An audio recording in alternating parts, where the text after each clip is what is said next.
Good, man. Ugh. First, Jeff was just talking all kinds of smack. So, Really? Yeah. He said, look, that you're part of the group with him on the uniforms thing, and that you were a surprise in that group. So, I don't know why. according to him, you're I don't know why. I got some drip too. My goodness. Big people can have drip too. My goodness, Jeff. Jeff think all the. That's what. I think it was just because the linemen didn't get to wear the special cleats last year. So I take a personal offense to that one because I'm like, for why? And I understand like Kenny was like it's a weight limit. I'm like, I feel like that was, I don't think a weight limit should stop me from putting on the cleat. Me personally, but. So what are we working on the new uniforms? Don't give away all the state secrets, but Yeah. what can people expect? Just some new drip, really. Like the same old Oregon scheme that we always do, like nice, sleek design, just real fast. But again, like I feel like some of the old colorways that sometimes people might have on Twitter, might see some stuff in there. Some good throwbacks that we haven't seen. I feel like since the Anthony Thomas era might be in there. I guess we'll just have to wait and see. Marcus, obviously a lot of players shared messages this offseason talking about Dan Lanning recommitting to this program. Yeah. I mean, what did it mean to you personally, and what was that whole experience like for this group? Yeah. When you get a guy of Coach Lanning's caliber, you obviously know that like a lot of people are going to be pulling and tugging at him for his coaching ability. But for him to just recommit and kind of just be all in, it's kind of a testament to him, his character. I knew I didn't feel a sense of him trying to leave. I just didn't get that sense from him. I knew he wanted to stay here and just continue to build something in Eugene. And he wasn't really necessarily chasing whatever it is that people were, accusing him of chasing. Right. I knew he wanted to build something special in Eugene. He's already done that in a short time, in 2 years. So in my head, I was like, why not continue? And so he doubled down on his statement. So I'm just happy to continue to have him as a coach. Looking back at kind of all the years that you've been here, how would you say the culture has kind of changed year to year, especially in the Dan Lanning eras, to now we're here in spring? How much has the culture kind of changed? I would say we've grown tighter as more and more over the years have gone. I would say my earlier years, COVID kind of messed up a lot of that connection piece. So a lot of guys, I say in my class and the guys that were here prior, didn't really get a chance to become... Just didn't get a good chance to kind of get a real interpersonal relationship with a lot of the guys unless you were here prior or whatever.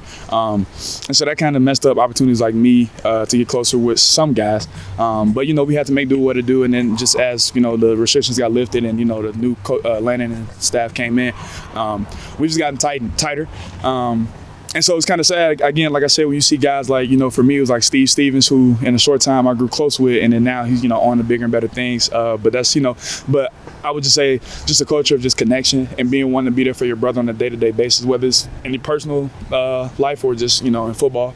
And so that's just the biggest thing, would just be that connection piece, I would say.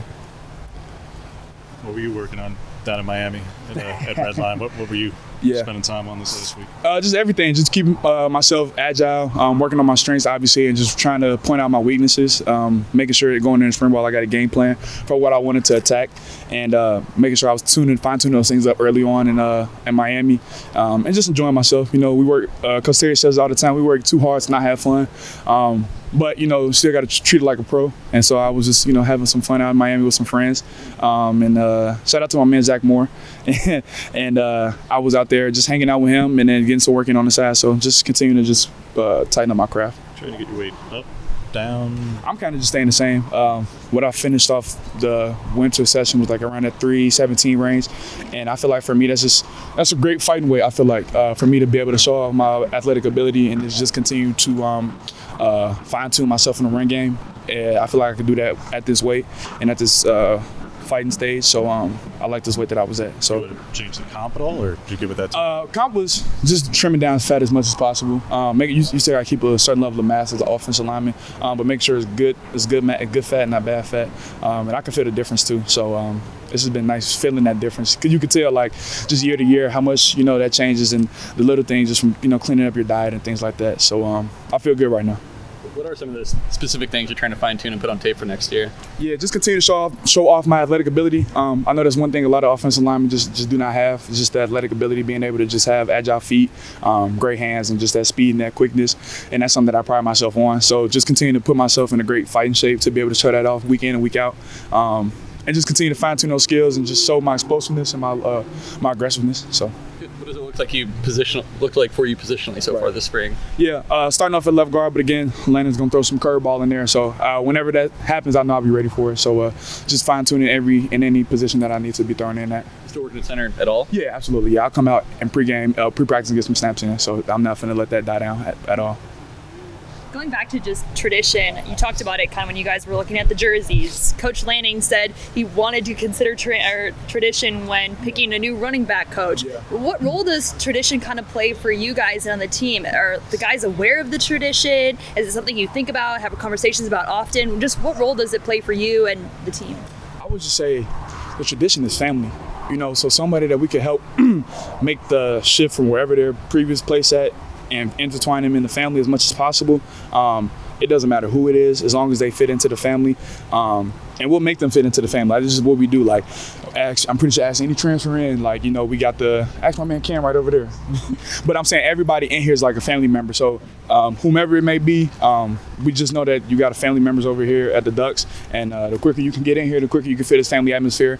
And so I would say the tradition would just be family, and goes back to that connection piece also. So. What's the difference between Coach Walk and the Ryan that you were lining up with, about 15 months ago? I know. It's so weird, seeing him as a coach, because yes, he's had that same level of just coaching ability on the field, but to really see him in a hat, maybe 30 pounds lighter, it's different. I mean, for me, it's kind of just the same relationship that we had on the field. He's just not, making a call with me at the line of scrimmage. He's calling it from, 10 yards back. So it's not really that much different than what he was used to, which, I mean, is credit to him. He was always a great leader, a great coach. I know he didn't get to shine like a lot of other guys did across that line, but he was a unsung hero that was very vocal, really set the standard for guys like me to come in and just kind of see him and come into that line seamlessly. But yeah, it kind of was like a no-brainer. It was a smooth fit for him. And when I heard it, I was like, that doesn't surprise me, because that's Walk, that's him, that's his personality, that fits who he is overall. So yeah. All right, cool.